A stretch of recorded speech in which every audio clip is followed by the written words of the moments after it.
Hello, hello, welcome everyone to our first edition of Snugpod Snippets. I am Never Separate, and I am joined by my colleagues to my right. We have a crazy person. You want to introduce yourself? Crazy vaccine. Most of the time, crazy. I don't know. Hey, And to her right, to no, to her left. To I'm my so left, confused. technically. You don't know who are you looking at the camera or is the camera facing Yes, away? Which yes, I am which look. direction do you I have the am looking camera? at the three of us from the front. So it is to my right in person, to my left in game. Anyways, I'm Sasquatch. And to make this more confusing, I have our character names up on instead of our account names. So, Yeah. welcome to the confusion. Welcome to the It's confusion. it's just because you have that stormproof title. Well, that still shows up. That still shows up. I know. That's what I'm saying. That's why I'm teasing. That's why it's there. To show it off a little. All right, so Yeah. the just to give you an idea of what a Snugpot snippet is, this is a more dedicated short form episode where we'll have a just a particular topic we want to get into. These will be um, done maybe every other week or so, or if someone's not available, or possibly just because, hey, there's some new stuff to talk about in the middle of the week, and we don't want to wait, until our normal scheduled time to record to get some news out there to you. Know that some people, like myself, a lot of times consume this kind of thing through podcast, and since we are putting this out through podcast form, which we are up on Spotify and Apple and Google and Stitcher now, as well as any of the others that pull that information without me telling them to. Um, sometimes people may want to be able to get access to information a little quicker without having to go and hunt it down. So we wanted to bring you some stuff. So we wanted to talk a little bit today about the excuse me, the update 33 PTS patch notes, specifically some of the combat changes coming up. We've got the patch notes in front of us, but has anybody had a chance to look at them? Maybe that's got any one particular thing that they're excited about they want to bring up? Mine's probably for a little bit later, because it's about the bow, which I Okay, find it's just like one thing, but it could make a decent difference for people that are wanting to run like a bow build. So, right. Sasquatch, what about you? Anything you want to mention Not. now, or you want to hold it? We'll just chat as we go. Okay, cool. So there are a ton of fixes to abilities. We're not going to cover all of those. Um, I will try to get the link to these patch notes put in description so you can find this for yourself and go back and read it. Um, but what we're mostly going to talk about is some of the things that will actually change the way we play. So it says starting out, player abilities that scale with your offensive stats, such as weapon damage and max stamina, will now dynamically scale with the highest of your offensive stats. Um, Player abilities that grant major savagery, prophecy, brutality, or sorcery now grant both of their respective versions, such as savagery and prophecy, in efforts to reinforce the accessibility of hybrid stat gaining. Player passives and consumables that grant the minor versions of these have not been adjusted at this time in order to preserve class unique power contribution for coordinated groups. so basically, they haven't messed with the passives because they don't want to completely annihilate how people are contributing probably to like trial groups, dungeon groups, um, because there's just a lot of groups that set up certain, you know, classes or builds, I would say. I mean, is that how you're taking that? Because that's how I take it. Yeah, the each class has access to minor buffs. that excuse me, other classes may not have access to. So when it says in order to preserve class unique power contribution, I take that to mean that they're not wanting to eliminate, because this is one of the concerns that people have, right? That by making all of these things so geared toward hybridization, it's going to eliminate class identity. So I take that to mean that the minor versions that are class specific aren't being adjusted, because they do want to allow for, here's why you pick a Nightblade over a sorcerer for, this particular role, because they have access to this thing that the other doesn't. Right. Yeah, an example, the sorcerers, they have a passive in the dark magic tree that's when you cast a dark magic ability, you grant minor prophecy to you and your group, increasing your spell crit rating. So it's kind of allows for that extra boost for spell crit only when you have a sorc in the group versus everything just being all mushed together. And that first line about the way that your abilities are going to scale, and this is kind of a broad sweeping change that we'll touch on some specific abilities about how they're changing, but the overarching thing here is that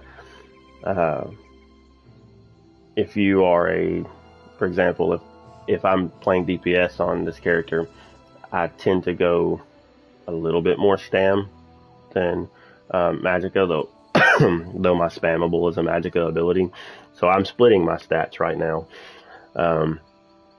And so if I'm using the jab ability, the Magicka morph, and I've got my stats split, it's scaling off max Magicka and spell damage currently. So because my stats are split, I'm getting a weaker attack from that, where after the change goes into effect, if it does, because this is PTS, it's all subject to change. It's not no guarantee this is what's going to go live, unless I've missed that note. But once that change takes place, I can fully spec into stamina and any and weapon damage, and that Magicka ability is going to hit just as hard as if I was spec the other way. The downside of it would be I don't have the resources in my Magicka pool to use that ability nearly as often. So if I'm trying to use that as a spammable, I'm going to struggle with sustain. Yep.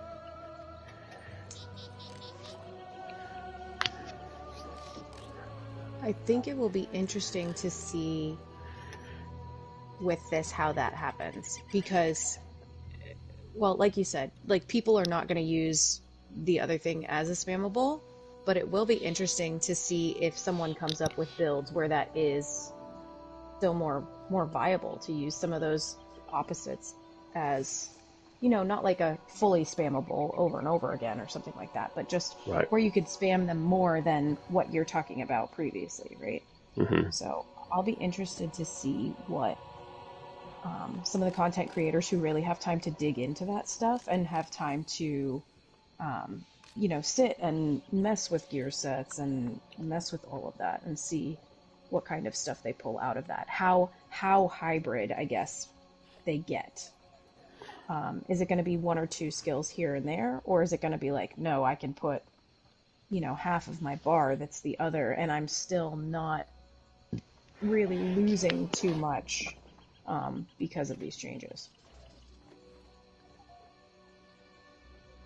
Yeah, one good source for if you like kind of video breakdowns of this sort of stuff, Hack the Minotaur does a really good job of covering this, and he's done a video recently kind of going over this, where he talked about the difference. I don't remember the terms he used, but he was saying a split stat hybrid versus a single stat hybrid. I don't remember I don't remember exactly how he said it, but Oh, yeah. um, How did he word that? I caught that, like, when I was skimming through that really quick a little while ago. So traditionally, a hybrid splits their stats, right? Right. Um, and that way they have equal resources, so they can kind of switch back and forth between abilities based on which resource they have available at the time. Where this new system is going to encourage more of a full spec into one. So where I use the Magicamorph uh, of the Jabs ability because I like getting that heal. That's my spammable, so I'm going to probably redo my setup to gear or to spec fully into that. Um, what's up, Potato? We got a viewer on YouTube here. Hey, welcome back, Potato. You were here last time. And now I know who this guy is. Nice. But anyway, so we're going to. So I'll probably switch into a full Magicka setup so that I can use that ability more often. And I use two-hand sword, which heavy attacks restore stamina. So for my stamina abilities, I'll have the ability to get my resources back that way. But my execute currently is the two-hand execute, so I won't be able to use that as frequently. So that may be a consideration. And any ability that you're going to be using a lot, you have to take into account which resource pool do I need, which way do I need to set this up to make the most effective use of my primary ability. So it does make some some interesting decisions, or makes for the need to make those decisions. I'm getting words jumbled. Apologies. You follow what I'm trying to say, right? Yeah. Oh, yeah. And then you're now going to get savagery, brutality, sorcery, prophecy. The buffs that go together, the magic and stamina versions. You'll get those. We've already seen that with some of the gear sets that offered one now offer both. Um, so that way your stats will both go up. So that's an interesting change there. I'm glad to see that. Glad to see that myself. I know some people maybe are not necessarily the biggest fans of it, but I'm definitely looking forward to playing with that. You guys have anything else before we get into a few of the more specific changes? I don't think so. It's a little confusing at first, like understanding what this dynamic scaling is going to do. But I think it's going to, because I don't think it's something that people really understand exactly now with how damage scales off of your resource pools. Mm-hmm. Because, I mean, we know it's obviously scales off your weapon and spell damage, because that's, pretty obvious and straightforward. But yeah, it's cool to see how that's going to, not affect which I'm talking myself in circles here. Yeah, being able to use the different abilities and not taking that damage cut. Yeah. Right. So, And as far as what you were mentioning in the notes, a little further down, we'll get to it in a minute, on some of the things changing with sork builds, or sork abilities. There's a change. Then it says the expected ratio of one weapon or spell damage to 10.5 magicka or stamina. So yeah. every 10.5 magicka or stamina should equal one more weapon or spell damage. So you do the math on that. If you've got a stat pool of 25,000 magicka, you should have an extra, what is that, 250-ish extra spell damage. Yeah. I'm not sure what I'm doing the quick math in my head there. You're a better man than I. I'm terrible at numbers. I'm like, did it die? Great. Do I still have Yeah. stats? Great. Right. Yeah, we were talking about that the other day. You were talking about numbers. You're like, oh, my numbers look bigger. And I'm like, I don't pay attention to numbers. It's how fast stuff dies. Right. Like, I don't know what the numbers are. It just matters how Uh, fast it dies. for anybody watching, on my stream on YouTube, because we are live on YouTube and on Twitch, um, or on this crazy lady stream as well. We've just lost one of our people because Yeah, because I forget to move my camera. He gets so excited, but then he forgets to move his camera. I did so good last week. I'm back. there he is. Yeah, your stream never went away. Like the Snugpod stream just went to the little, like pause screen or whatever that we have on Yeah, the PlayStation. yeah. So I'm sure the audio is still there. It just means whoever got the nice little video view there got a fun time of. Yeah, I'm sitting nice and crooked on my stool here. Oh yeah, you're looking good. You're such a loner back there. All right. You're fancy. You're trying to be that. very fancy Look under at the that. Evan Hart banner. Well, it's all about the angle. Oh, okay. 'Cause Okay. I'm Oh, there we the go. AD. Now There we now go. you're AD. All right. All right. So get into some of these specific changes, and we'll start with the Dragon Knight. Whew, man. They got The some love. Yeah, um, definitely. When I first saw this, I had the thought: do I want to break my Dragon Knight back out and give him a run? I haven't used that guy in a while. Um, so the Engulfing Flames morph, the morph's bonus damage. Uh, the bonus damage taken now scales with a mix of weapon and spell damage rather than spell damage and max magicka. And the cap is reached when your combined weapon and spell damage is over 9,000. So what that means, where currently you might want to try to get your weapon or spell damage as high as possible to get the most out of that ability. Now you can have 3,500 weapon damage and 5,500. Yeah, I think that's right. Spell damage, and it's just going to put those two numbers together, and you've got 9,000 damage combined. So that's going to make for some interesting ways to play with that for sure.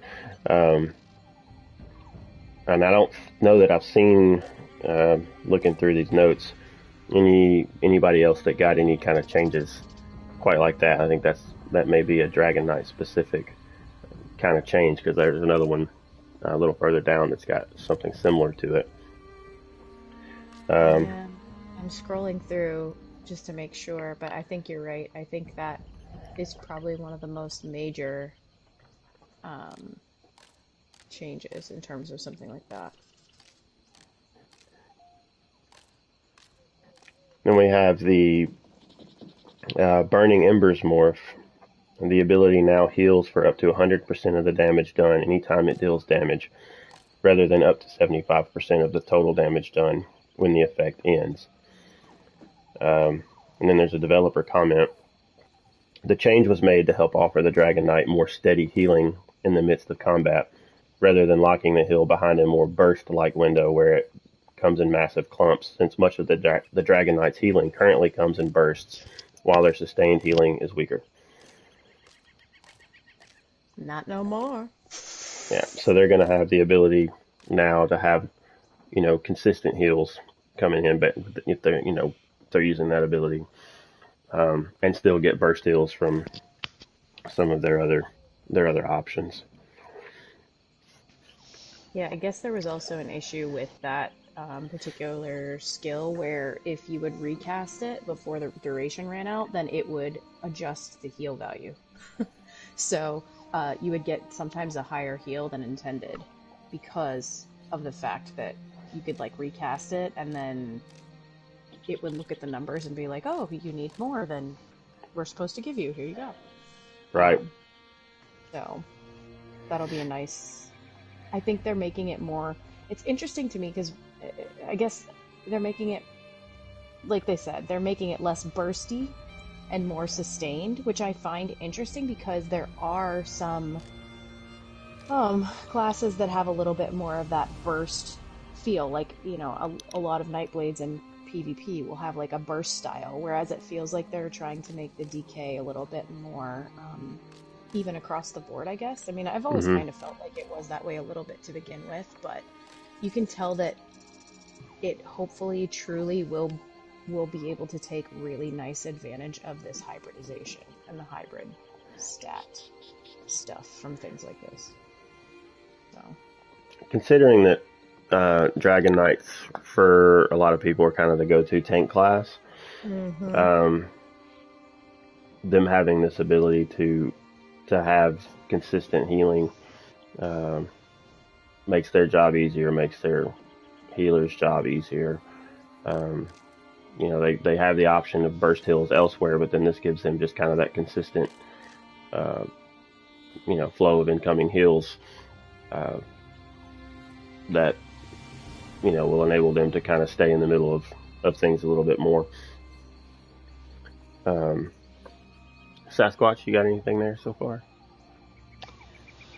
No, I mean, I have a DK, but I just tank on him and haven't played him in quite a while, so it's kind of interesting to see. Because, I mean, the DK's got a big boost or in the last live patch, wasn't it? yeah. I can't remember what it was, but I remember some DK players were pretty stoked about some changes that were made in the last patch. So looks like they getting even some more love. I just thought of something kind of interesting now. I wonder, you know, I have a couple friends who main DKs, and they're, like you said, they're typically tanks, but I really want to know with this how much this is going to change, like taking one into an arena, for example, like going into like Maelstrom or going into Vatashran, because now if it's less bursty and more like a heal over a longer duration or whatever for some of these things, I feel like you'll be able to spec as more of a DPS, and I think that you'll just probably be able to annihilate some of that content depending on what you're running. Whereas before it was kind of a little bit of a drudge for some people tanking through some of that content, so it'll be fun to see what some content creators do with this. I mean, I think isn't Zyno the one that has a lot of DK builds that are DPS builds? I think he has quite a few, but Yeah, I think his main character is a DK. Is a DK. So I'll be interested to see how. I keep saying I'll be interested. I'll be interested to see how he kind of hashes some of this out before it hits live, because I wonder how much that will change where he moves skills around or things like that, or if he even does that, because I haven't looked at some of his DK builds, so I don't know what gear he's running on there, but be kind of cool.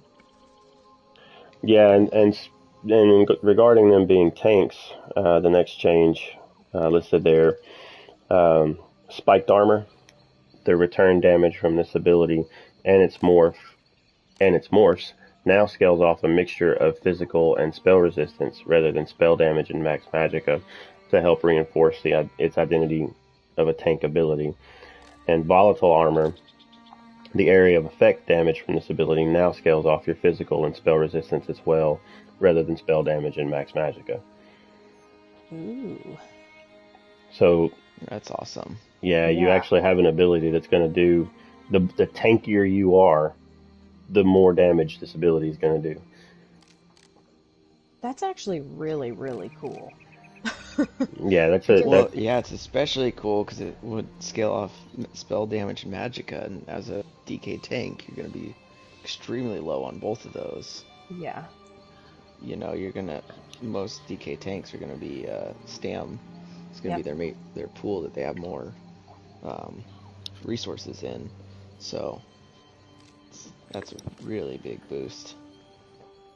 It's a big change for that morph. Um, yeah, I don't have it in front of me what those abilities descriptions are, but looking at spiked armor, the return damage from this ability, um, I guess I guess maybe it reads when you take damage, you deal a percentage of that damage back Hmm. to the enemy, and then I guess the other morph maybe is an area of effect, kind of same thing. Um, I'd have to pull that up and look at it. Um, Yeah, I got it here. okay, It's yeah. Release your inner dragon, gain major resolve, increasing your physical and spell resistance by 5948 for 20 seconds. While active, the armor returns X magic damage to enemies. To any enemy that uses direct damage against you in a melee range. okay. So, So this ability is going to now scale off your physical and spell resistance, and it's also going to get a buff from using that ability as well, because it's going to give you major resolve, hmm which increases that also. And because it's a tank ability or a tanking skill, they're going to have to be within melee range. They can't be ranged. Like you can't use it far away, right? That's what I'm hearing with that. Hmm. So that'll kind of change placement too, or it could change placement if you've got a large mob with you, but you're pulling, a boss or whatever, right? yeah, I don't think so much because most of the time, the tank you're pulling those You pull it ads in in, anyway. and DK have Well, their I'm chains ability, so I'm just they thinking just in a situation where you're ignoring ads, which of course then your oh DPS yeah, is doing whatever, but you know what I'm saying? Uh, yeah, it's interesting. yeah, for like a speed run or something, it Mm-hmm. could help pulling those guys that's ranged in, so Yep. that you're doing additional damage to them. Yep. Yep. Yeah. Um, Necromancers look like most of it is fixing abilities. Hmm. So I don't know, is there anything in there anybody feels passionate about touching on, or I'm pretty. The only thing I saw just at a glance,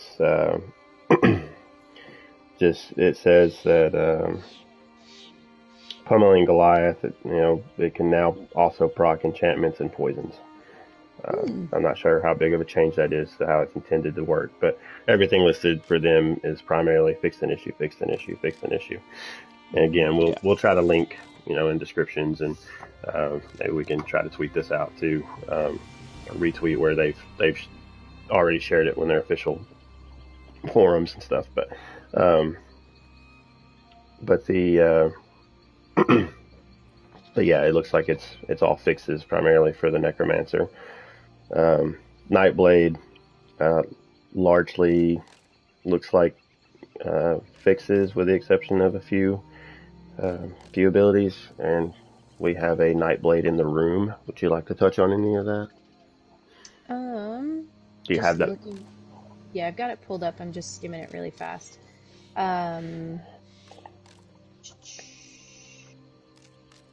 Refreshing path Amethyst. uh, Yeah, was that's the big one.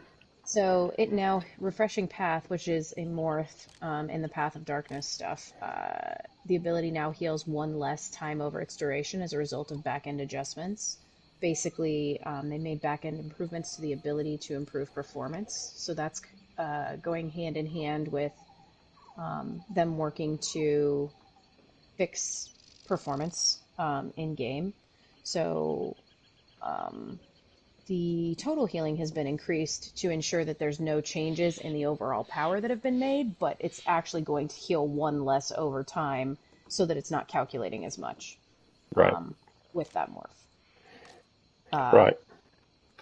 the other thing too is it looks like they've increased the damage ability and funnel health for Strife.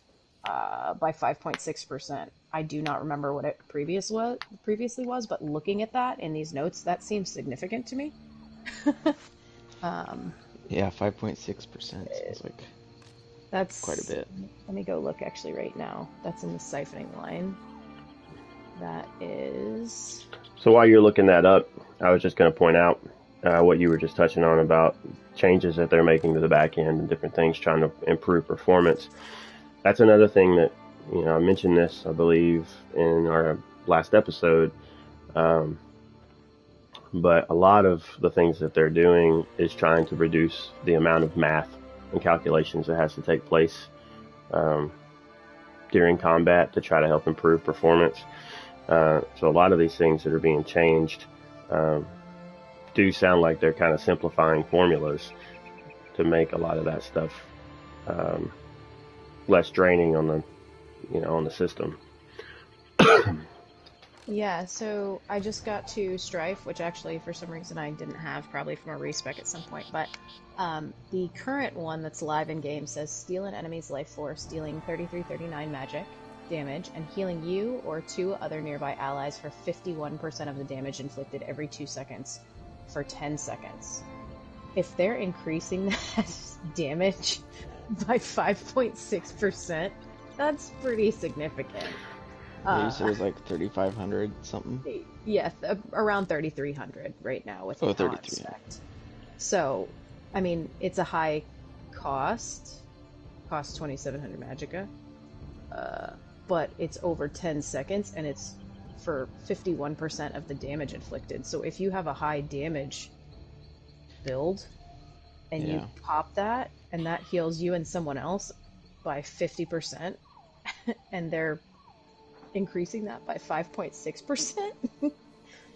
They're not increasing the that's like heal, but they're almost increasing the 200 damage. Yeah, Yeah. that's a pretty But the heal will significant. scale off that, so. Correct. So Yeah. that's the funnel health that's pretty significant. Nightblades, Nice. People don't really ever think of Nightblades being healers, but you can actually do some pretty cool stuff as a Nightblade healer if you mess with it. And that's one of those morph abilities that I can tell you, a lot of people look at Swallow Soul instead because you're stealing life force and you're healing yourself for your damage inflicted, and it'll increase the damage. But Funnel Health now will do something similar, right? But it'll be to you or 2 other allies that are close by. So it will heal 2 targets instead of 1 with that. So this may be kind of a dumb question, but I'm going to throw it out there because while I'm definitely aware of the answer, somebody out there may have this question, right? The 5.6% increase, is that going, you said it currently is 51%? Yeah. So does that mean it's going to 56.6% or just a 5% increase of the existing amount? No, the 51% was the heal. Yeah, it's increasing the damage for the ability by 5.6%. Yeah. So you deal 3339 magic damage right now. Okay, so it'll be 5.6% of that. Correct. Plus Yeah. Okay. the 51% inflicted. So now you'll deal more damage, more magic damage, and heal you and 2 other people for 51%. Okay, I got you. So, and is that going You said to that's now the funnel scale? health? Sorry. Yeah, you said no, that's the okay. funnel health? Yes, that's the funnel health. Okay. Because, the tooltip for Strife says that drastically increases your damage. So, if you're doing 3,300 with that one, I wonder what the Swallow Soul, how much damage that's 4808. 4808. And then Yep. that's another 5.6 on that, too. Right, but So, well, no, it's only on the funnel health morph, not on Swallow Soul. So funnel health is your first morph, which is, and then Swallow Soul is your secondary morph. So it just says Strife increases the damage of this ability. And Siphoning Strife is the base ability, right? You're right. Yeah. I didn't. So I think what Ignore they're me. no, no, no, no, no. I think I read that way at first as well, but when I Yeah, went back and looked at Swallow Soul, so I think the trade-off is it's giving someone a reason to want to use Funnel Health right. because Swallow Soul does so much more magic damage, but your heal Gotcha. is less. So like on Swallow Soul, your heal is only 36% of your damage that's inflicted, for the Mm-hmm. same amount of time. So every 2 seconds for 10 seconds. Whereas Funnel Health is giving you a much larger heal, but your magic damage was significantly less. So now Yeah, they're pulling that damage closer to the Swallow Soul damage right. amount, but they're allowing you Yeah, to heal two people instead of just yourself. yeah. And And that in turn it's will actually bump up your healing too by bumping up the damage. And actually, So, it's still worth it to do funnel health even on yourself because even if there's not two targets, it would still heal you for the 50, excuse me, the 51% of the damage inflicted. So mm-hmm. it actually might make this skill adjust a little bit and might change how people are actually running this skill right now. Yeah, The only difference is the radius is much smaller. So funnel mm, health has a radius of around 15 meters and a range of 28 meters. Um, Whereas Swallow Soul, of course, is just 28-meter range because that's you're healing yourself. So yeah. that's interesting. I hadn't really thought about that one until we just looked at it. Cool. All right. And that's it. That's it for Nightblades.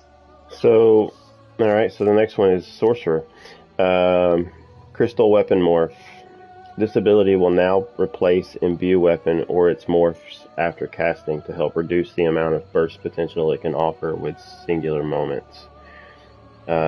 Imbue Weapon is a Psijic ability, is that right? Yeah, Yeah, so what was happening there um, was people were able to use both of those abilities in sequence. Um, And it, delete the double other up that. players. Yeah, yeah, They were um, deleting people in PvP, basically. yeah. So now the way that that's going to work is if you cast Imbue Weapon and then Crystal Weapon, um, it just erases. It'll just overwrite the other one. Is how I'm reading that. Does that sound right? yeah, Yeah. yep, So you're only going to be able to take advantage of one of those abilities and not both. Sorry, Sorks. yeah. I didn't get a chance after this to look through and highlight anything. This is where it mentioned what I said earlier about the weapon spell damage ratio.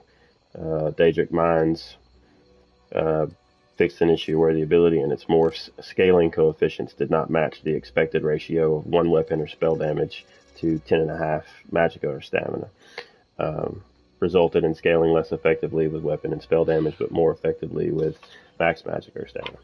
Um, but anyway, so that's where that Yeah. note I mentioned came from earlier, from that fix. It Um, looks like it looks like Sorks had a couple just kind of um, not like moving over these quickly by any means, but just looking at them in general, it looks like Sorks had a couple issues with things that were not being considered the proper sort of damage.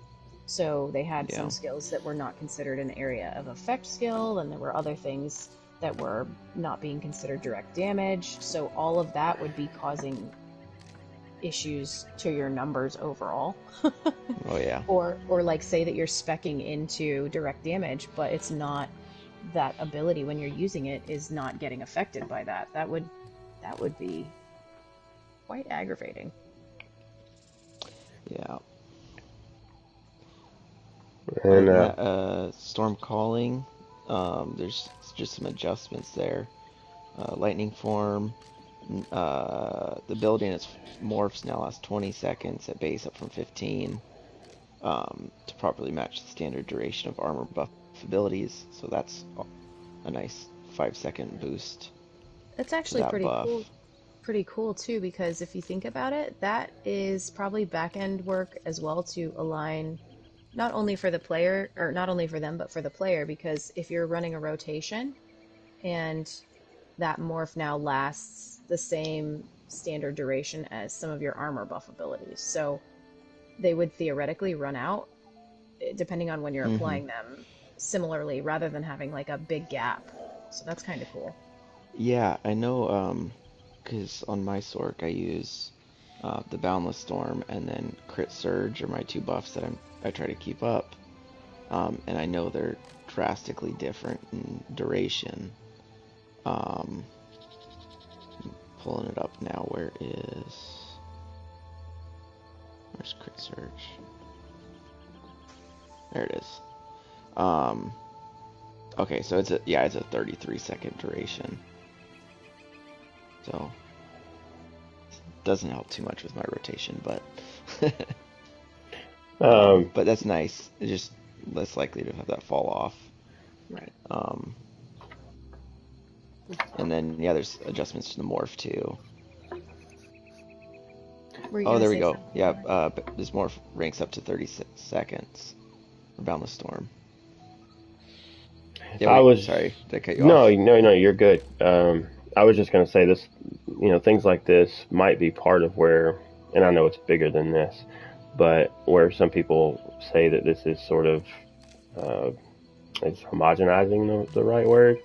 Mm-hmm. A lot of this, where as you said, this ability will now last as long as maybe other abilities if they're switching classes or whatever, so that it doesn't change the way their rotation feels when using abilities like this. Um, and that might be a little bit of what some people are thinking. That's part of the fun, is the way that these rotations feel different based on the different skills that you're using based on your class. Yeah. Um, I don't personally see it as a negative change, but that might be one, you know, counter to that discussion. Yeah, and again, the back end stuff, it might just make it easier for the system if they're like, oh, this is an armor buff. Right, This is a standard duration. right. Yeah, I Um, think the benefit, if that is true, I think the benefit there is worth it. Yeah. you know, Do you think, I just had a thought. Did we ever find Uh out what oh. those, I know, I know. Watch out. Watch out. I had a thought. Just a thought. Um, did we ever find out what those extra numbers were that you could set on your bars that show on your skills when you're in combat? Remember how Gina was like, "Oh, yeah, that's for something later." I Do you don't think think it we could be did. do I you think don't. it could be because they're working on aligning these so those numbers will kind of tell you, do you get what I'm trying to say? I'm not explaining it very well. Those extra numbers don't match anything that we're doing right now, or at least it Right. doesn't feel Yeah. like it. Do you suppose that they're gonna drop something later on once they get some of these things like that armor buff ability, once they get the seconds more properly lined up to show you like an extra piece of when things fall off? Or I don't know. I just wondered. Hmm.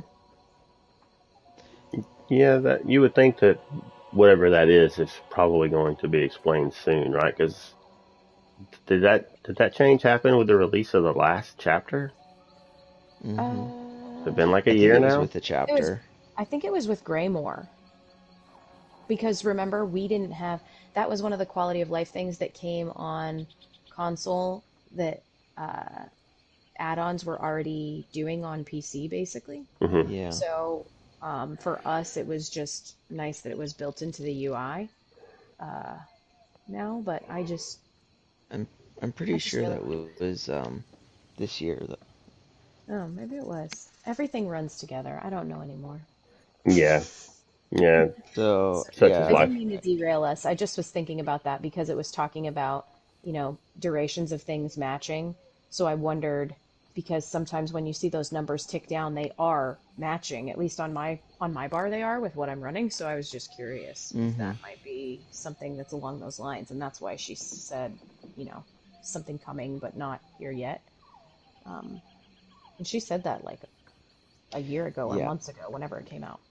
Yeah, so it looks like it came out with update 30 was And the we're on ability bar 33. timers. Yeah. Um, yeah, here's the forum post. What is the one on the ability timer? Um,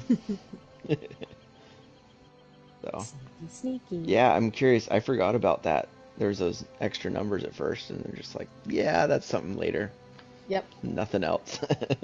Yeah, those numbers that are there might not actually even mean anything currently. They might just be placeholders, and they They just, might not, Yeah. but it those. is interesting.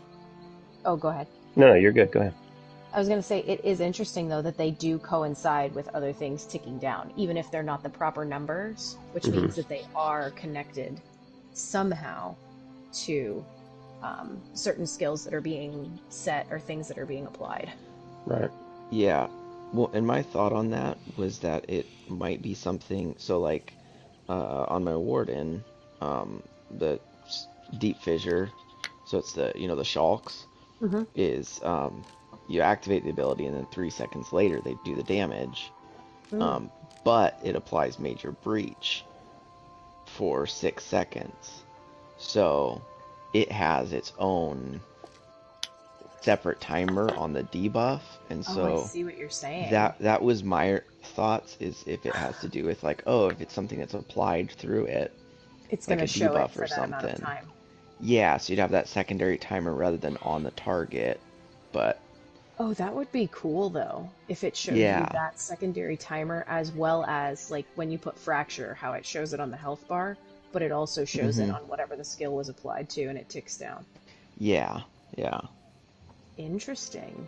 So Could be onto could be something. it. But that I just remembered that because playing a warden, I was like, oh yeah, there's because it was weird to me. There's like the timers didn't seem right, and it Hmm. was like timing for the debuff, not for the um actually, the 3 seconds till it does damage. Right. So All right, Mr. Templar, what do you got for us? yeah. Definitely some interesting changes. One in particular, I think some people are going to have some fun with, and others might have nightmares about. I don't know.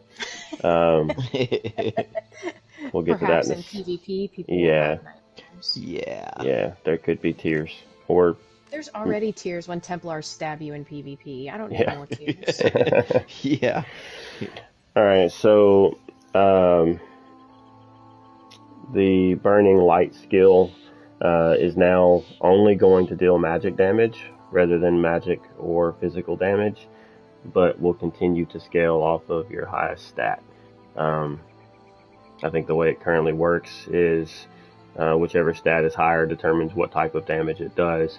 Um, and this is probably just a simplification of, instead of trying to calculate, okay, this stat is higher, I need to use this damage, and then have to do all the math for anything you have that affects that type of damage. It's probably just simplifying. Now it's just going to do magic damage, but whatever your highest stat is what that's going to scale from. Um, so I don't know that that's necessarily like game changing or anything, um, but it, of course, it will lead to being able to get more um, more damage potential out of that, regardless of how you're spec'd, or regardless if you're stamina or magicka based. Um, the okay, and then the one that I was just referencing, um, piercing javelin. Um, this ability and its morphs now bypass block to live up to their name. Oh, I see Ouch. so many duels ending so badly. Yeah. Yeah. Um, I've already seen some discussion on uh, different ways people think this might need to be changed. Um, if your resistances are so high, maybe it'll pierce through a certain amount or something like that. But then I guess if you get high enough, then because this does seem like it could be pretty broken. um, Yeah. I I'm not a big PvP guy by any means. Um, so I'm not the expert on this, but the ability to just have a Templar constantly hurling javelins at people that break their block. Well, I guess I don't know. It doesn't say it's going to break their block, right? I guess it just means all of the damage it's going to do. Bypass block, yeah. Yeah, we'll So it'd bypass be as block. if they weren't blocking. Yeah. So But just go ahead. I was gonna say, but how spammable is piercing javelin? I am Templar stupid. I really don't know. So let me get out of screenshot mode here, and piercing I'm javelin is at base. I don't have it unlocked currently. 3553 cost in Magicka. Hurl your spear at an enemy with godlike strength, dealing 4803 magic damage and knocking them back 8 meters. This attack ignores. Okay. So this attack already ignores yeah. enemies' resistances. Yeah, that's brutal. Oof. So it's going to go through blocks and So, resistances. so Uh, like, if you have a whole group of Templars in PvP, you're just forget it. Goodbye. You better run. If you see the light coming, you're already dead. yeah, it's Yeah. it could be, like I said, it could cause some people to have nightmares, while other people it might be the new oh geez, what's the Nightblade thing, or maybe it's a bow thing, the snipe, you Oh, know. It might just be the new replacement for that. The new snipe. yeah. Um, Yeah. I'm looking at the tooltip for binding javelin, and it's the stam morph stuns for longer instead of knocking back. So stun for 4 seconds, plus go through their block and ignore their resistances. hmm That's ridiculous.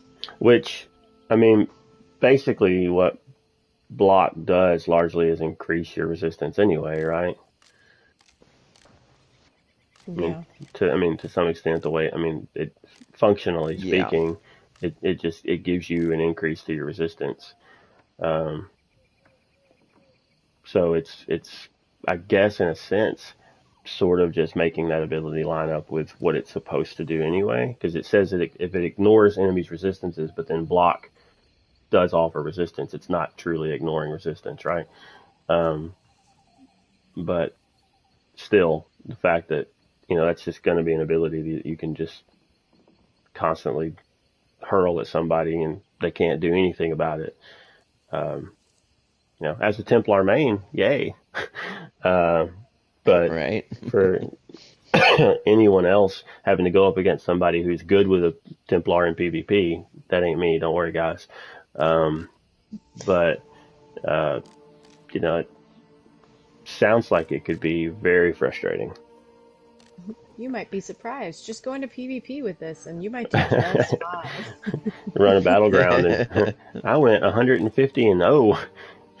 I had the best KD ever. That's because nobody could get near you. Yeah. Um, yeah. I may try it out. I'm going to probably at some point create a PvP build for this character, since we've got the new build system that allows for just quickly swapping what build you're using. I don't have any need to try to even mess with alts a ton. Just create a few different builds and switch out. So I may end up with a PvP build, um, just to test that. Anyway, we'll move on. Because it's looking like snippets ain't going to be so short, Yeah. or so snort, either one. It's patch notes. Nothing is ever short. Yeah, that's why I was trying to limit to just the combat stuff. There's more than just combat stuff, guys. So like I said, Yeah. there's plenty of things to sort through if you want to go check these things out for yourself. But we ain't gonna get into all that. The good news is a lot of the other stuff, is like time adjustments or distance adjustments, things like that. Nothing that would really necessarily be like a huge game changer. Right. Yeah. And just not very fun to, I'll give the example like I gave to someone earlier about why we're not discussing all that stuff is furnishings fixed the widespread issue that could cause certain light emitting furnishings to stop emitting light unexpectedly. Now, wasn't that the most exciting thing you've heard on this show so far? It is if Um, you're a housing mancer. I guess you're right.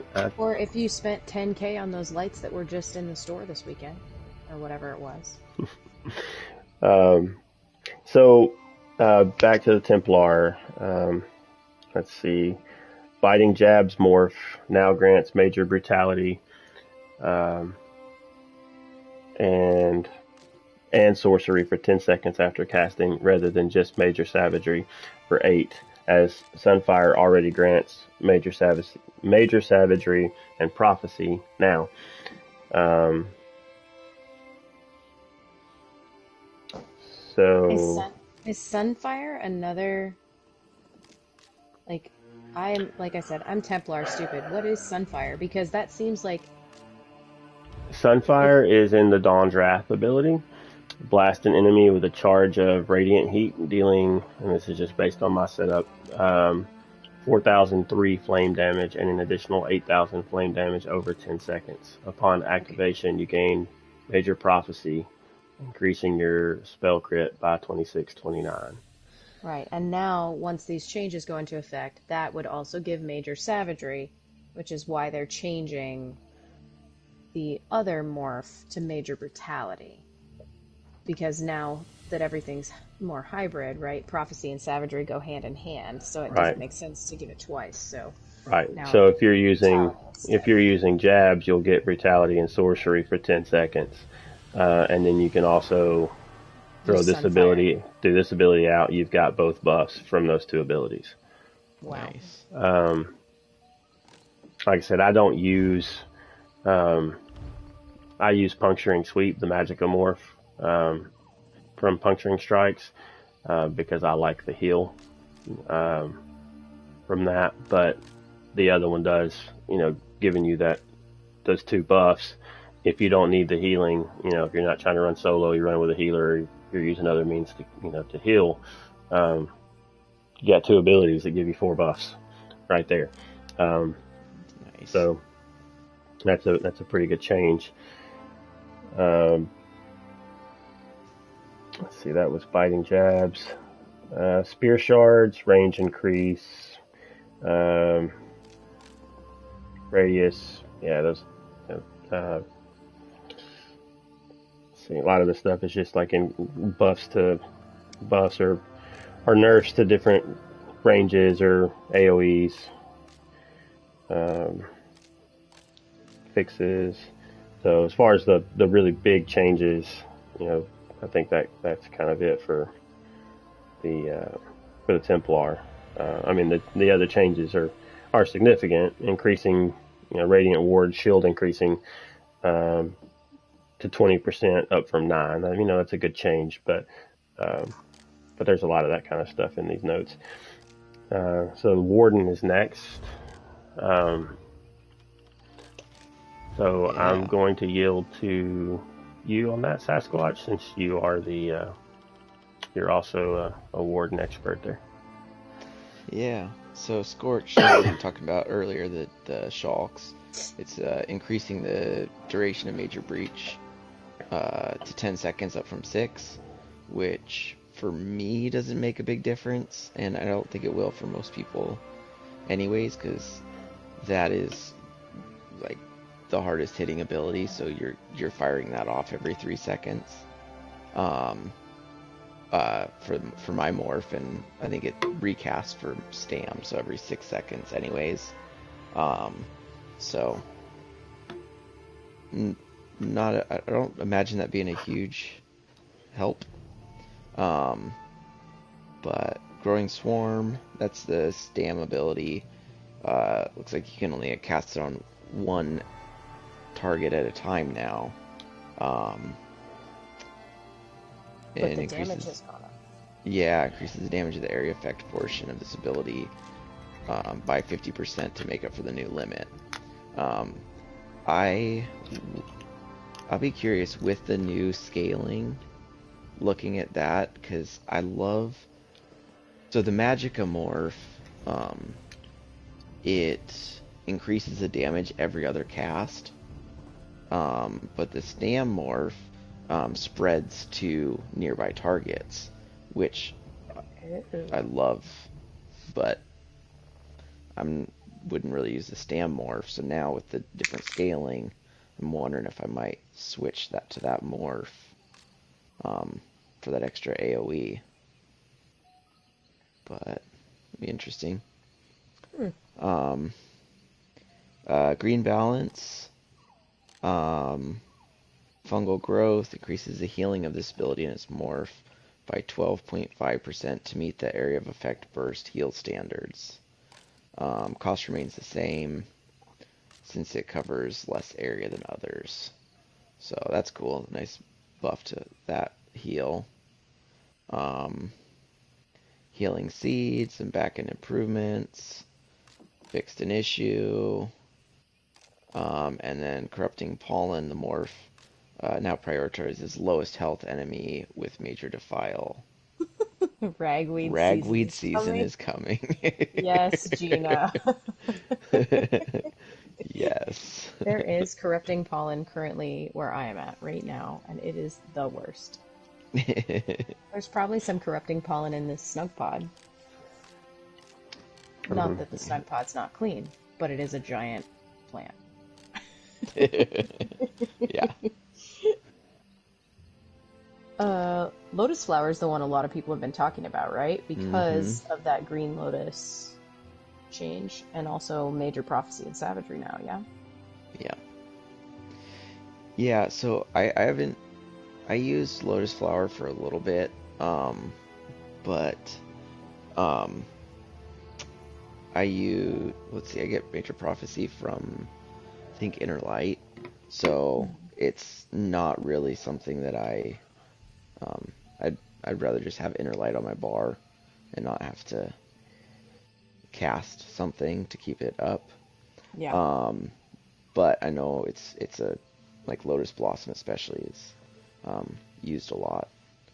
Well, Um, and now the area or the duration of the effect from that is oh yeah, a 3 big times longer. increase. Three yeah, times longer, yeah. Yeah. yeah. That is so nice. I'd forget to recast it because it's up for so long. Yeah. hmm That's like the Um, what is it? The destruction staff ability that gives. Is it fracture? Yeah. That you could. What was it? Originally or well, maybe not originally, but before a recent change, as long as you did damage to the ability, it reset it. So it kept that debuff active as long as you were doing damage to that enemy. Of course, the other buff or the other morph rather was it was a free cost, but you had to remember to recast it. But it was just like every 20 mhm. seconds. Yeah, if you put something on a minute timer, a minute's a long time. It's a Yeah. lot in ESO, like in a ESO fight, it can be quite a long time. Mm-mm. Like Well, yeah. We're gonna fire the camera guy. Um, I just moved my camera too. I don't know what happened there. I think there's a point where it's already determined it's about to boot you, and if you move your camera after that, it's too late. I've had it happen to me where I move my camera and get booted off. Oh no, I moved it like a minute ago, but Hmm. oh well. But yeah, I didn't even say it's the reduced the cost of the ability to 1350 from 2970. So Whoa. w- about less than half the cost Get more for too. less. Yeah, it's a sweet More for deal. less. Wait, Dang. which ability are we looking at here? The lotus flower still. Lotus.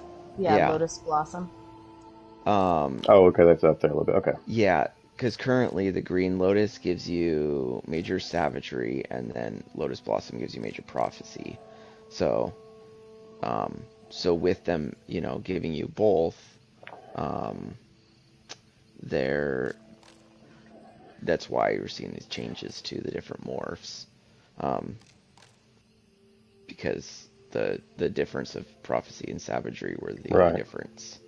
Um, and then, but yeah, the Green Lotus increases the number of targets healed to 2 up from 1, and increases the healing of the light attack portion to 1500 up from 1320, and the heavy attack portion to 4500 up from 3960 at rank 4. So you're getting bigger heals, and you can heal an additional target. So it's quite the buff to that ability in both of its morphs. Yeah, that's a pretty big change. That's a good change for the Warden. Mm-hmm. Yeah. I think the other stuff left for Wardens is all pretty straightforward, right? Looks like Yeah, it. one duration Yeah. increase to line up with other timers. Mm-hmm. Fixed an issue. Looks like a nerf to one of their abilities. Mm-hmm. Yeah. But now we get into weapon stuff, which is some is interesting and some is like, meh, yeah.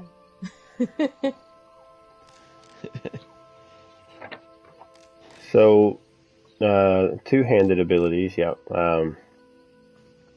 Critical rush morph. This is where it's the bottom of the page, top of the next page. I gotta make sure I'm not reading anything that's not necessary.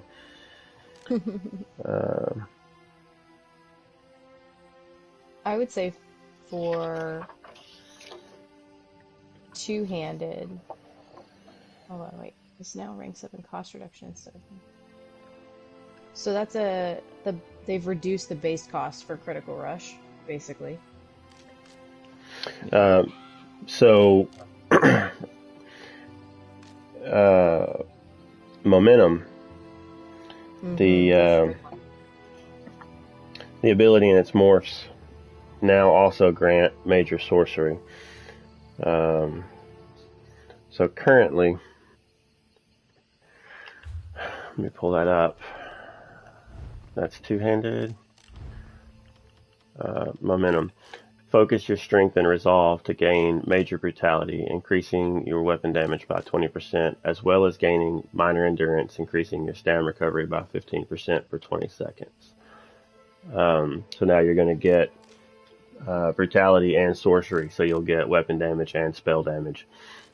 I'm not currently using that ability because the way that I've got my stuff set up now is just for easy access and not having to keep timers up. So on my skill bar,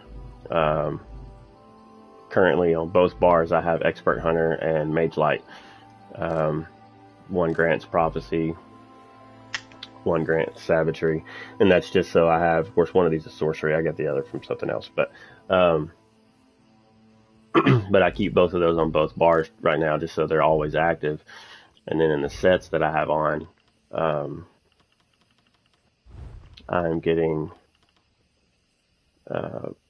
brutality and sorcery at all times from the Drech Kingslayer set. So, found ways to get 100% uptime, but having one ability that's going to cast those two for 20 seconds, and then, maybe one other ability, instead of needing 4 abilities to get all those buffs, or 2 abilities in a set, or whatever, now you can just have two abilities, and you can get all 4 of your buffs. We also had that with, who was it? Was it the Dragon Knights that had that? Or no, it was my Templar. Yeah. So Yeah, Templar. yeah, we're getting more ways to have access to all of these different buffs at one time. We got cost changes. Were you about to say something, Sasquatch? I heard a. No, you're good. Okay. Increase the duration of major and minor buffs from from the ability 40 seconds up from 20. Cost increase.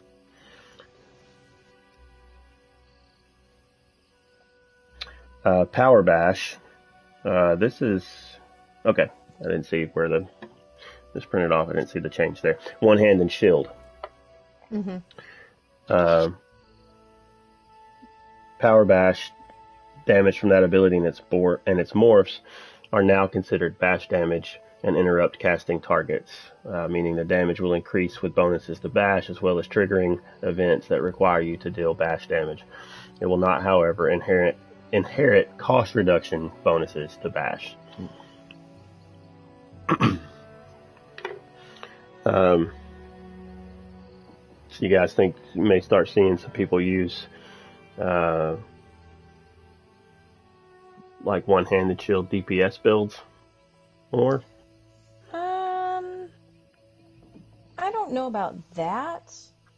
I have seen some maybe. people already, talking about the possibility of bash builds. Yeah, bash builds Yeah. have been created already. It's just they weren't as prevalent because Right. they're not super friendly to play. But this will be interesting with the DK changes. Because let me look at this again. Where's consider bash damage to interrupt casting targets? So like if you've got, well, I guess that wouldn't really matter whether it's a DK or not, but I just think with some of the changes that are being made to them, it might be a more interesting play style with those bashes, especially because you feasibly could have a DK, like you said, that's tankier, that can now deal quite a bit of DPS. Mm-hmm. So if you've got that in combination with this power bash thing, which will interrupt casting targets, but also increase the bonuses to bash, that could be a pretty significant change for them if they are, a tank who's trying to run a content that they would need some more DPS for. Yeah, so there's a dev comment on this too. It says, in efforts to inject some life into an incredibly niche playstyle, we've significantly amped up the viability of bash builds by giving them a true spammable. We're aware of how much power is behind bash builds, however, so we'll be keeping a close eye on the functionality and see if we need to tone down the base damage to make up for its ability to stack with new bonuses. Basically, Right. we don't know how OP this is going to be because we don't know how many people are going to play it. Yes. But if they do play it, then we'll go ahead and make some changes. Yeah. Yeah, we didn't cover the that other morph. The bonus from the ability resentment no longer stacks up to 10 times. It just increases damage of your next power slam by 33%. So then you have that dev note that he just read. Yeah. Well, it just kind of made me think too of the change they made to Frost Clench, I think, is the Destro Staff ability that they bumped up the frost damage by like 180% or something to make it a spammable, since there wasn't a true spammable for frost builds. Those kind of made me think of that, where they're just like, oh, there's bash builds, well, let's give them an actual ability to spam, not just bashing. Mm-hmm.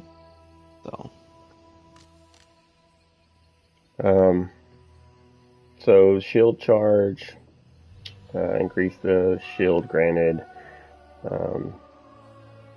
cost reduction. Then we get into dual wield. You guys may be a little more familiar with dual wield. I tend to go with a big old sword instead of the two little guys. So.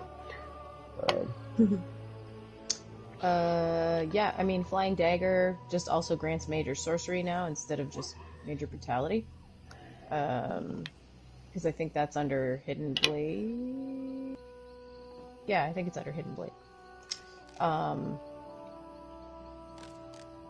Same thing with kind of the Flying Blade morph.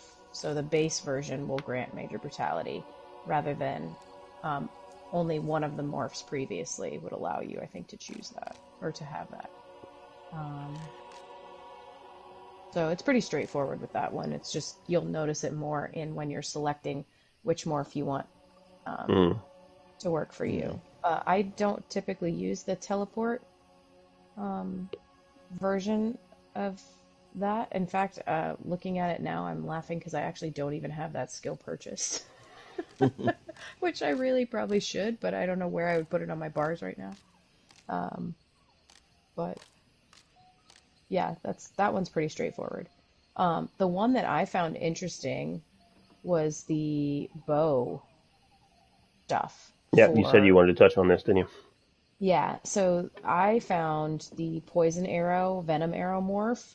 This now grants major brutality and sorcery for 10 seconds after casting, whereas previously you would have to have another skill on your bow bar, basically taking up a bow spot in order to get those things, right? At least as far as I know, unless I'm just not thinking correctly. But you would usually have to run something else along with your bow stuff on a bar to get that, which is why some people didn't like running like a double bow build, because you would have to get that from somewhere else. But now Venom Arrow will grant the major brutality and sorcery, that morph of Poison Arrow. So that's kind of cool.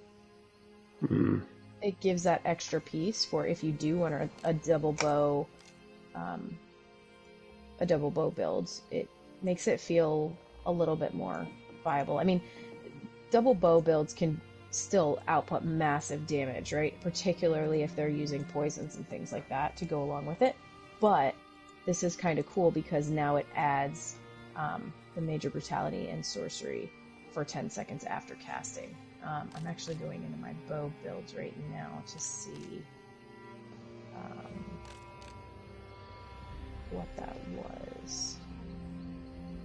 I'm trying to remember what that actually is. A morph of poison arrow, the last one. Poison arrow, yeah. So it'll basically make you want to potentially try venom arrow instead of poison inject, because poison inject does give you additional damage over 10 seconds, but it doesn't apply anything like brutality or sorcery. It just gives you poison damage plus 100% more damage to enemies that are under 50% health. So now, with this other morph of that, it'll give you the brutality and sorcery for 10 seconds after casting it, which means that you could swap to, like, say you are a double bow build. You could have this on one bar, swap back and forth, do whatever you need to do. Or it means that you're not losing that, like, say you're running dual wield on the front and you're running bow on the back. You're not losing your brutality and sorcery necessarily when you're swapping bars, depending on when you're using that venom arrow in your rotation.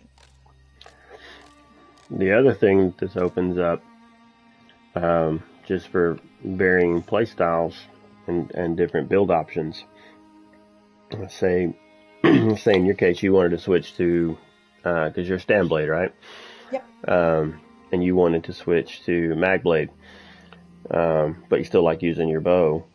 Well, yep. Now you've spec'd full magicka, full spell damage.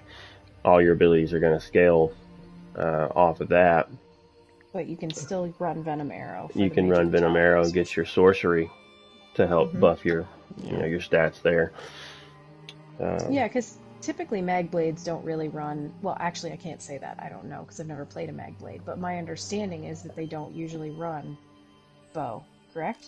That's more of a stand blade thing. Right, I think it's generally... run dual wield, like double dual wield or dual wield and two-hander, or depending on what content they're doing. Is it not Destro Staff? They do also... There are some that can run Destro as well. I think it depends on whether you're looking at PvE, PvP, what kind of how dynamic, I guess you could say, of a rotation you want. I know there was a time, excuse me, where a lot of mag builds used dual wield for the um, With oh the extra crit. The extra crit, yeah. yeah, and then they opened up other ways to do that, so that wasn't a necessary thing to do anymore. They made some change, um, but yeah, we're starting to see some ways that dual wield may become even more part of a mag setup. Yeah. Um, Being able to get sorcery from flying dagger and now these changes to the bow. Um, Hmm. yeah, definitely going to increase the ways that you can kind of mix things up. Yeah. And again, it's one of those things, I'm not gonna lie, sitting here going over these, I'm not an altaholic when it comes to characters. And even my Nightblade, I would say I'm probably way behind the curve in terms of, what things people are typically running right now, but it's still, what I do is working for me. So, um, like, I may not necessarily be on the up and up with all of these skills, but um, the mag stuff is the one that I'm like, I've always wanted to make a mag blade, but I've just never done it because I do hear that their rotations can be tricky, and that's not really so much a deterrent as just the time of being able to set one up, to be honest. Well, now With my you know limited time. you have the armory system. You don't even have to. You Well, know, that's true. That's just true. Yeah. go But and I don't know how strong a mag wood elf would be. That one might be a little weird. It's nah, it'll be fine. fine. You might not have the highest max stats, but it's not a huge number. You'd be Could still fine. be fun. Could still be fun. I mean, wood elves. Look, we know a guy who was all about the magwood elves, right?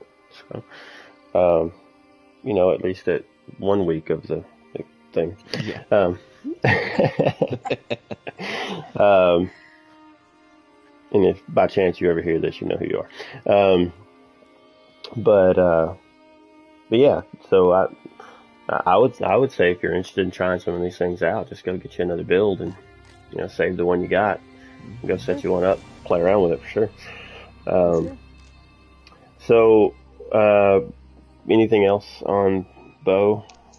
No, that's Well, pretty much it. It was mostly that Venom Aeromorph. okay. Again, I don't have, because I use poison injection, I didn't see before whether it granted you major brutality and now they're adding sorcery, or whether it had neither and now it's adding both. That I'm unsure of, but either way, that's a nice change because it allows you to have that on your bow bar, um, Hmm. rather than having to get it from a secondary location, whether it be a Yeah. race skill or class skill or whatever. So Yeah, I've got it pulled up right now. Um, and it doesn't. It just if the new effect is if the enemy hit is casting an ability, they're interrupted, set off balance, and stunned, and yeah, reduces the cost as it ranks up. So that's why I never used it right there.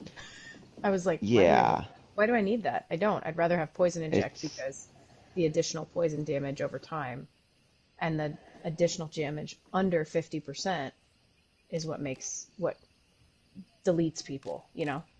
So, yeah, yeah. Unless you need that range to interrupt, hmm it's not beneficial. right. But But now you can have both. mhm. All right. So the next thing is the resto staff. Um, Looks like mostly smaller changes. Ability and morphs now follow AOE burst hill standards. Um, Cost changes. Um, There's that fun 12.5% number again. So you notice across the board with everything that we've been talking about when it comes to a heal, it's 12.5%, 12.5%, 12.5%. It's it's back end. Mm. It's got to be back end stuff for them mhm. to align and make the numbers um, not quite so nasty as they're being calculated for the healing that's done over time rather than the burst healing. Yeah. So no necessarily game changing things here. Um, some good some changes that are definitely going to matter, but it's all coming down to buffs, nerfs, cost changes, duration changes, that kind of thing. Yeah. Then we move on to world skills, soul magic, vampire, that kind of thing.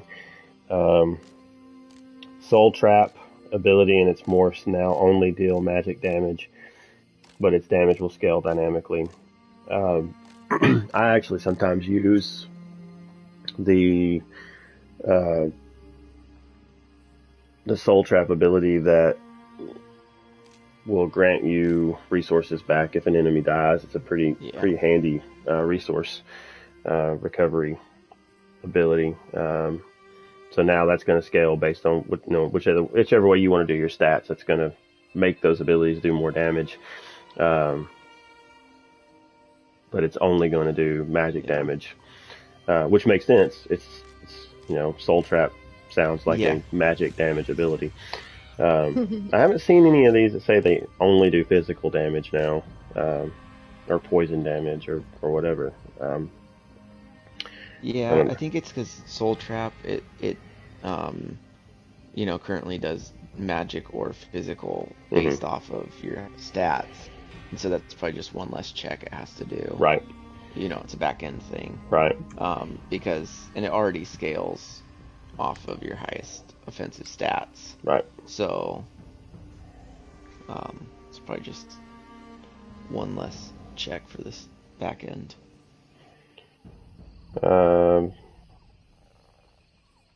Fixes. Alliance War stuff. Yeah. That's a fix. Did any of the, let's see, Sigic? Apparently the Sigic Order skill changed there. Looks like they're reverting it back to where it was originally. The developer note says abilities originally met these values on their launch, but due to overwhelming amount of use they saw at the time, they were increased to reach the same relative cost of other spammables. And now that others have received some tweaks to incentivize their use, they're going to move it back to lower costs.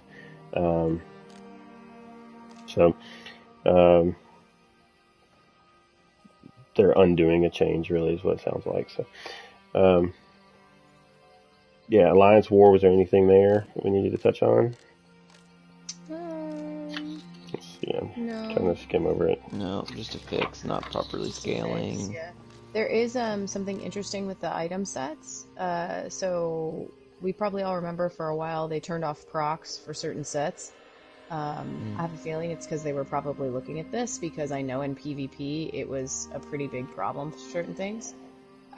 They fixed some issues where sets that were not based on damage or healing, they weren't labeled in the proper way.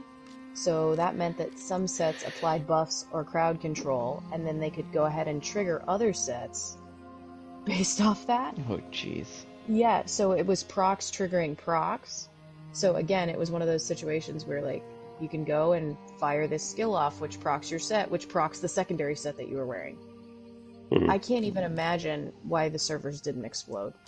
I mean, they kind of are, which is probably why we're working on this back-end stuff now.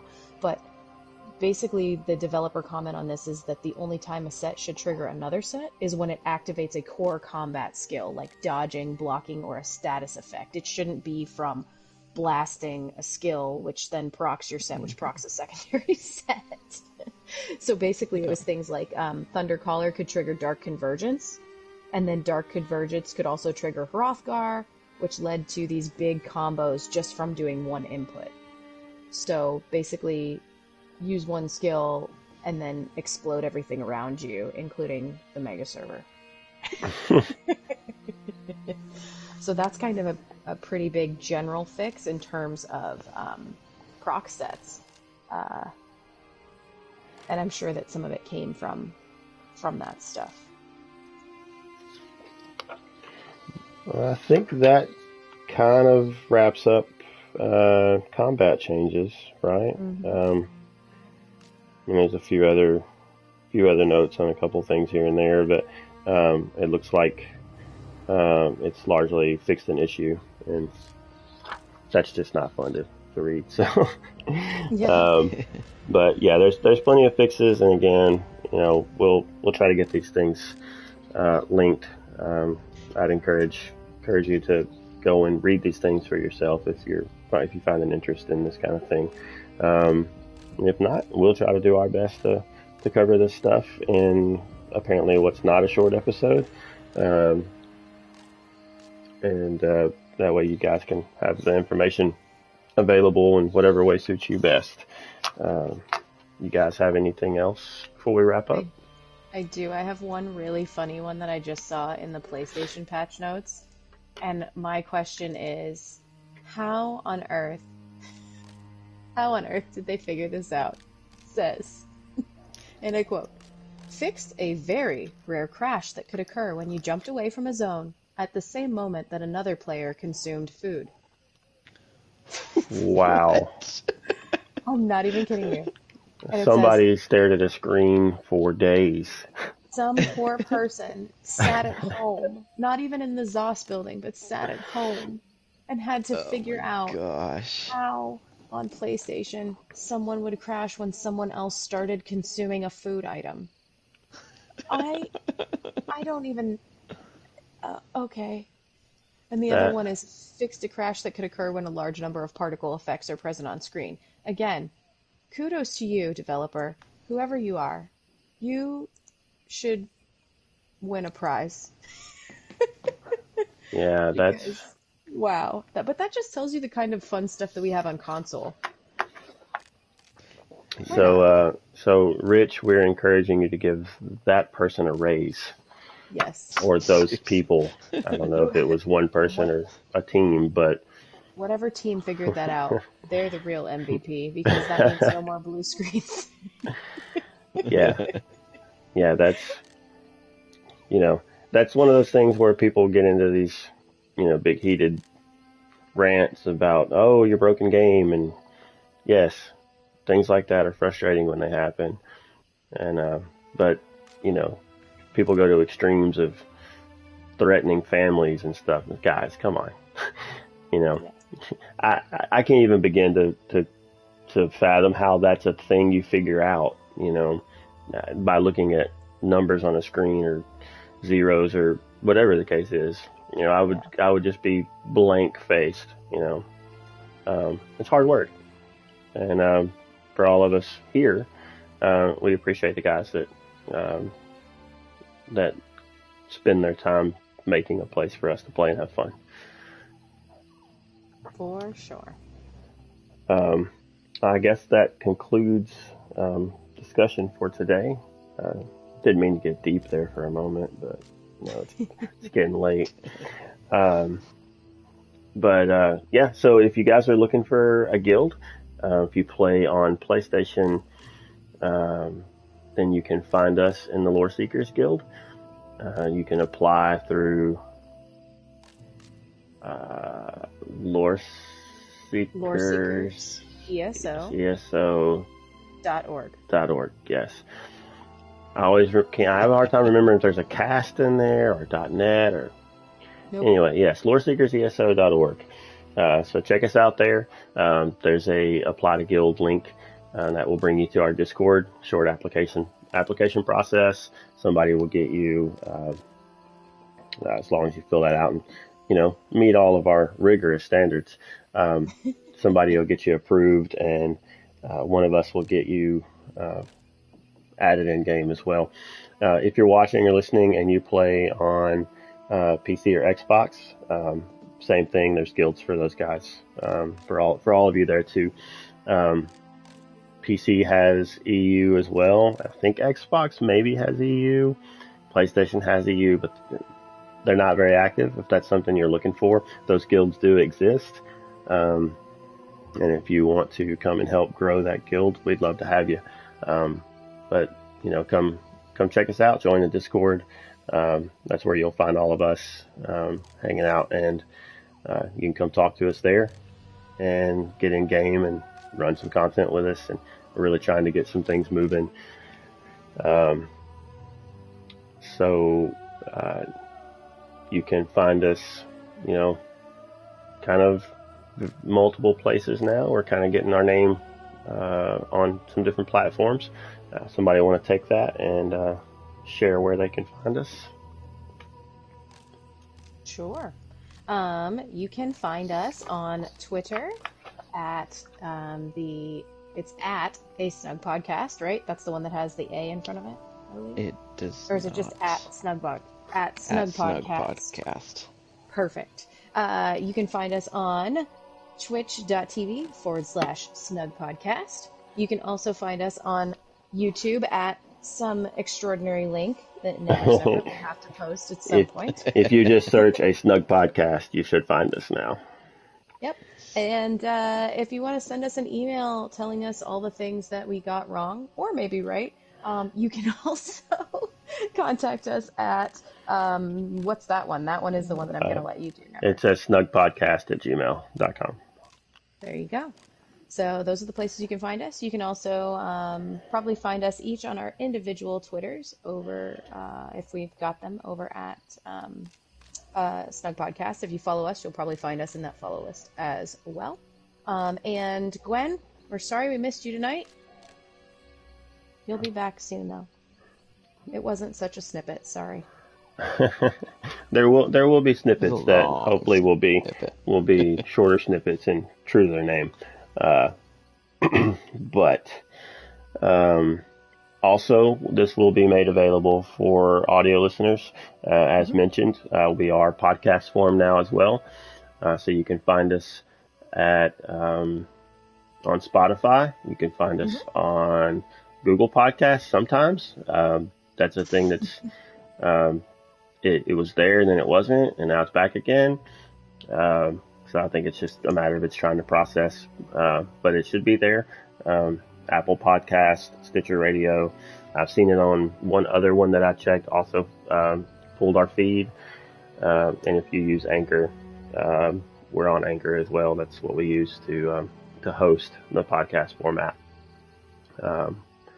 So definitely, if you're interested in that, come give us a listen, and we certainly appreciate it. You guys have anything else? Nope. Just have a great night, and we'll see you in Tamriel. Thanks, everybody. Bye. Bye.